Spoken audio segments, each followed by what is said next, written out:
Start your engine!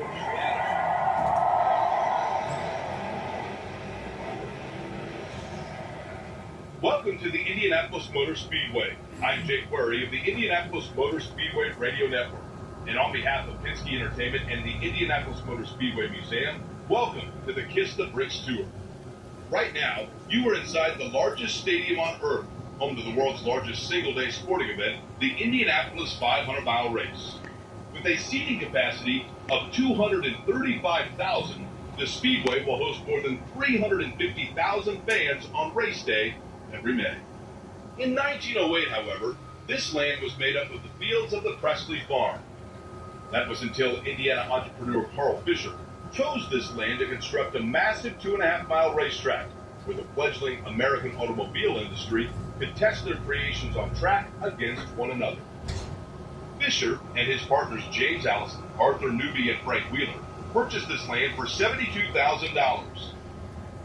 The construction of this facility was completed in the late summer of 1909, but a new surface was required due to safety issues with the track's original crushed stone and tar surface. The solution was to pave this track with over 3.2 million bricks sourced from around the state of Indiana. The project took only 63 days to complete and was finished in the fall of 1909. As a result, the track earned a new nickname related to its new surface. Today, fans call the Indianapolis Motor Speedway the Brickyard. As attendance at the new track's events began to dwindle, Fisher and his partners opted for only one epic race every year. The Indianapolis 500 was conceived to take place every May around Memorial Day. Ray Haroon won the event's first running in 1911 at an average speed of 74.6 miles per hour. The day was a huge success, and the greatest spectacle in racing was born. We enter the track between turns 1 and 2 onto one of our short chutes. These two short straightaways are located at the north and south ends of the Speedway and are each 1/8 of a mile in length. Contrary to its oval designation, the Speedway is rectangular with 4 turns, each 1/4 of a mile in length, from entrance to exit. The two main straightaways are 5/8 of a mile and located on the Speedway's east and west sides. This all adds up to 2.5 miles total track length. You're likely to start feeling the effects of our banking as we enter turn 2. Each turn is banked 9 degrees in 12 minutes. Despite the shallow banking, Indy cars will carry speeds over 230 miles an hour through our turns. On the left, you will see some of our viewing mounts. These are throughout the track's infield and are used by general admission ticket holders. Up on your right are the Turn 2 suites installed in 1973. These suites offer VIP guests and sponsors a thrilling close-up vantage point. We are now approaching the backstraight. Except for the track's current asphalt surface, the Speedway's dimensions and layout are the same as in 1909. And if you're curious about what happened to all those bricks, most are just a few feet beneath us, buried under layers of asphalt. If you look out both sides of our bus, you will also notice a golf course here. Constructed in 1929, the Brickyard Crossing Golf Course has seen many different iterations, culminating in a 1992 redesign by legendary golf course designer Pete Dye. The current layout has 4 holes inside the track and 14 outside the backstretch to your right.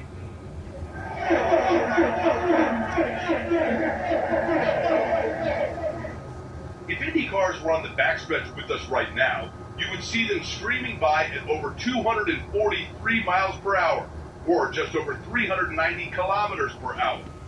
At that speed, the Indy cars will cover the length of a football field in less than 9/10 of a second.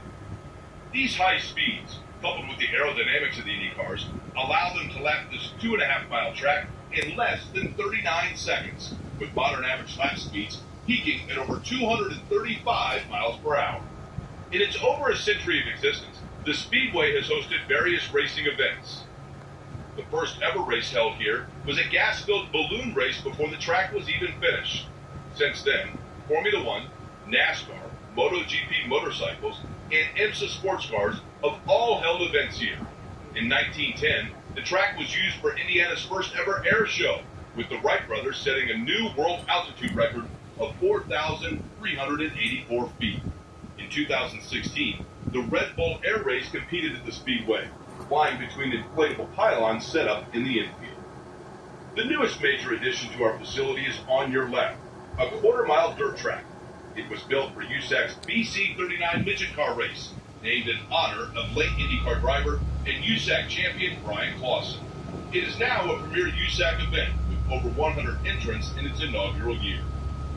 As we travel through Turn 3, you will notice the SAFER barrier along the walls on either side of the track. SAFER stands for Steel and Foam Energy Reduction. In a joint program with IMS and researchers at the University of Nebraska-Lincoln, the new barriers were installed in 2002. The SAFER barrier has been responsible for saving many drivers from severe injury and is now found at many major racing facilities worldwide.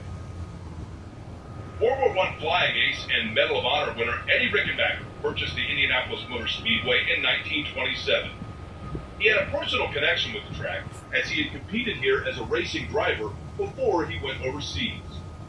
His skillful management guided the track throughout the Great Depression with no halt in racing. If you look out the left side of the bus, portions of the Speedway's road course will come into sight. Though original racetrack renderings for the Speedway included an interior road course, it would take until the turn of the 21st century for it to be finally installed. The road course was initially constructed for Formula One racing and now measures 2.439 miles in length with 14 turns. No events were held at the Speedway from 1917 to 1918 and 1942 to 1945 due to the First and Second World Wars. As opposed to World War I, where the track was used as an aviation repair and refueling depot, the track was closed entirely during World War II, and by 1945, the dilapidated facility was slated to be sold to make way for a housing development. That was until, at the urging of three-time Indy 500 winner Wilbur Shaw, Indiana businessman Tony Holman stepped in at the last minute and purchased the track for $750,000. Under Holman George's leadership, the Speedway prospered and became the worldwide icon known today. In January 2020, Indy 500 winning team owner and entrepreneur Roger Penske purchased the Speedway and NTT IndyCar Series. We are now approaching the front straight. On race day, this is the view the IndyCar drivers will have as they come down to the green flag at the start of the race. The Indianapolis 500 begins with what is known as a rolling start, with all 33 cars accelerating in their traditional 11 rows of 3 cars each toward the start-finish line. By the time they cross the famed Yard of Bricks, the field will already be well over 200 miles per hour, making the start of the Indianapolis 500 amongst the fastest in the world. You will notice a wall separating the racing surface from the pit lane. Originally, this was constructed in 1957 and may have been the first of its kind anywhere in the world. It offers a safe place for cars to receive service while separated from the high-speed action on track. In the early days of the 500, pit stops could last several minutes, often with the relief driver taking over for the exhausted original. Today, IndyCar crews can change 4 tires and fuel a car in less than 8 seconds. On the left is Victory Podium, and adjacent to it is the Pagoda. This iconic structure has 10 floors and is equivalent in height to a 13-story building. It is the home of timing and scoring, master control, media broadcast, and private suites. There has been a building like this at this location since 1913. Running underneath the pagoda and onto the racing surface is a link to the past, the Yard of Bricks. Every brick you see dates to the original surface in 1909. The front straight was still predominantly brick until October of 1961, when they were paved over with the exception of a 3-foot narrow strip. Sir Junior has the lead. One more turn to go. Here they come. Coming to the finish line. Bob Jenkins. Who's going to win it? The checkered flag is out. Goodyear makes a move. Little Al wins by just a few tenths of a second. Perhaps the closest finish in the history of the Indianapolis 500. Bob Jenkins called it right. It was the closest finish in Indy 500 history, as Al Unser Jr. pulled up the charging Scott Jr. by 43 1,000ths of a second at the finish of the 1992 race. In other words, winning and losing were less than the blink of a human eye. A unique victory tradition involving the bricks has developed. After winning the third running in 1996 of NASCAR's Brickyard 400, Dale Jarrett and his crew made their way to the Yard of Bricks, knelt, and kissed the bricks to celebrate their victory. This tradition is now performed by winners of all major events at the Speedway.